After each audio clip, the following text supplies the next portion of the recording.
Exatamente. Isso é o que está no memorando de entendimento. Liberalizar. Liberalizar significa tornar livre. Não é a nossa opção. E, portanto, não é a que seguiremos. Nós sempre dissemos que nós precisávamos de mais flexibilidade, mas não precisamos de liberalizar despedimentos. Agora, mas no memorando é apresentada uma das condições em que se pode despedir, que é o caso da não adaptação do funcionário à tarefa que tem de desempenhar. E, portanto, mesmo que não haja uma mudança tecnológica, mas isso hoje a empresa pode despedir o funcionário. Há outras situações que acha que deviam ser acrescentadas? Isto hoje já é possível. A Espanha, por exemplo, o Partido Socialista Espanhol, ainda no final do ano passado, anunciou uma alteração ao mercado de trabalho em que permitia que, em função de resultados negativos esperados pelas empresas, elas pudessem despedir também, embora, enfim, com regras, não de qualquer maneira. São exemplos que nós temos de ver e de estudar bem. Não estou a dizer que os vamos replicar para Portugal, estou a dizer que nós não podemos continuar a ter 700 mil desempregados. E quem olhe de frente para isto, como nós temos dito já há mais de um ano, que uma sociedade, uma economia, em que os empregadores têm tanto medo de contratar, em termos definitivos, alguém, de tal maneira que preferem recibos verdes que são falsos, contratos a termo que são falsos e, portanto, precariedade do trabalho, que penaliza sobretudo os mais jovens, porque põe os mais jovens fora do mercado de emprego, esta situação não se pode perpetuar. E, portanto, admito, eu sei que sim, mas deixe-me dizer, mas vou acabar só a resposta. Significa que nem que tenhamos uma situação que é aquela que estamos a encarar, que é, para todos os contratos definitivos, até à data dessa reforma, vigorarão as regras antigas.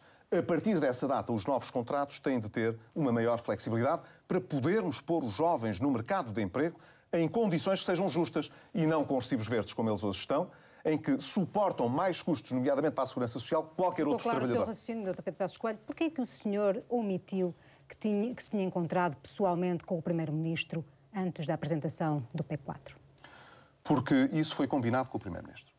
E eu respeito sempre as combinações que faço. Mas foi um pedido do Primeiro-Ministro? Agora deixe-me dizer-lhe também.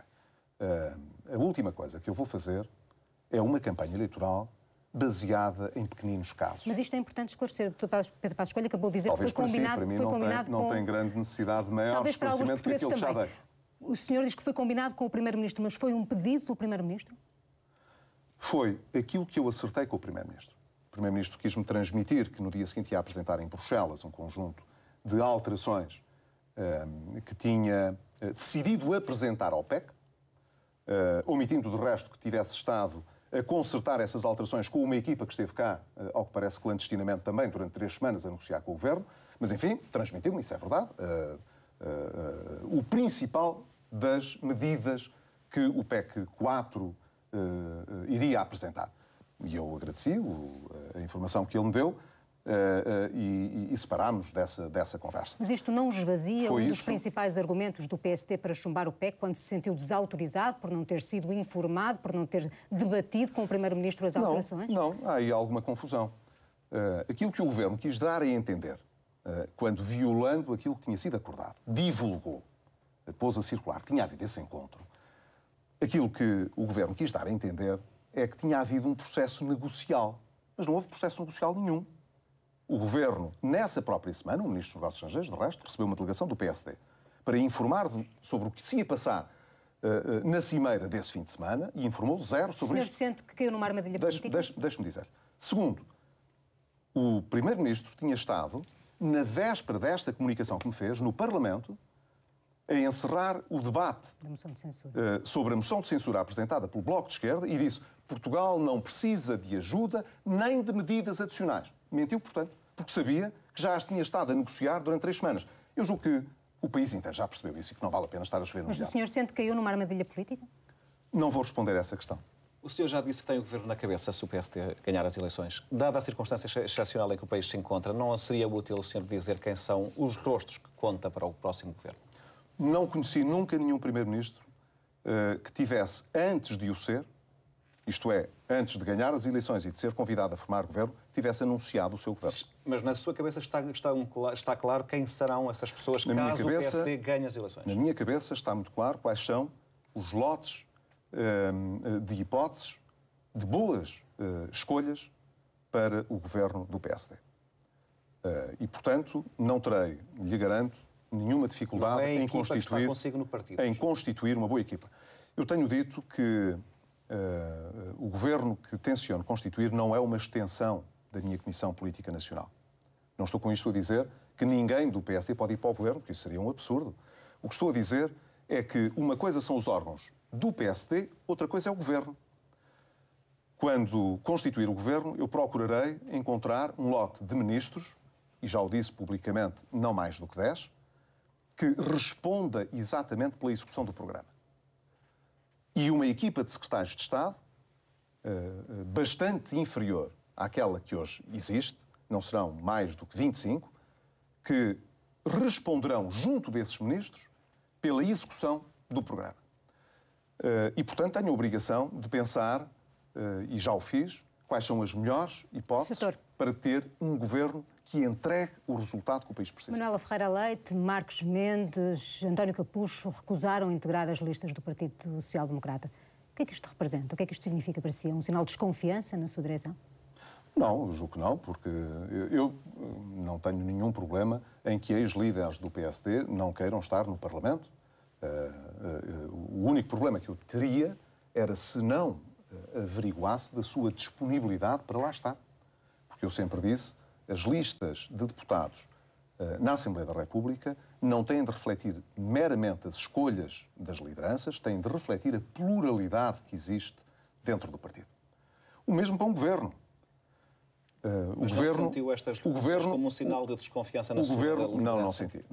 Não senti. De resto, estou muito confortável com o apoio que o PSD me deu. Ganhei as eleições há um ano atrás, com mais de 60% dos votos, quando muita gente prognosticava resultados muito mais baixos, e consegui, ao longo de todo este ano, concitar a colaboração, e a colaboração ativa, até daqueles que se bateram com meus adversários internos, respeitando a diferença de opiniões que existe, mas numa colaboração ativa. Portanto, nós temos praticado dentro do PSD um pluralismo muito grande.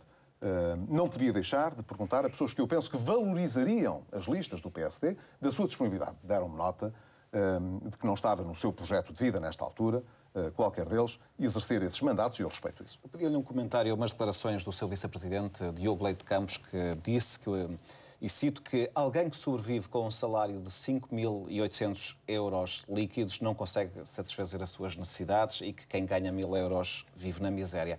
Não lhe parece que dizer isto é um sinal de que não se percebe o país em que se está? Bem, o professor Leite de Campos fez afirmações parecidas com essas, num contexto... Está bem, mas elas têm um contexto, está a ver? Um contexto académico, para fazer como é que eu ia dizer, para provar um ponto que na altura era mais ou menos este. O governo considerou sempre que pessoas que ganhassem mais de 1.000 euros por mês eram pessoas ricas.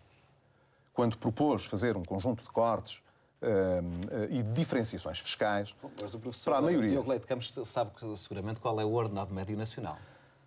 Para o governo, a verdade é esta: qualquer pessoa que em média ganhe mais de 1.000 euros por mês, trata-se com certeza de alguém rico. E o professor Leite de Campos quis explicar que não é assim.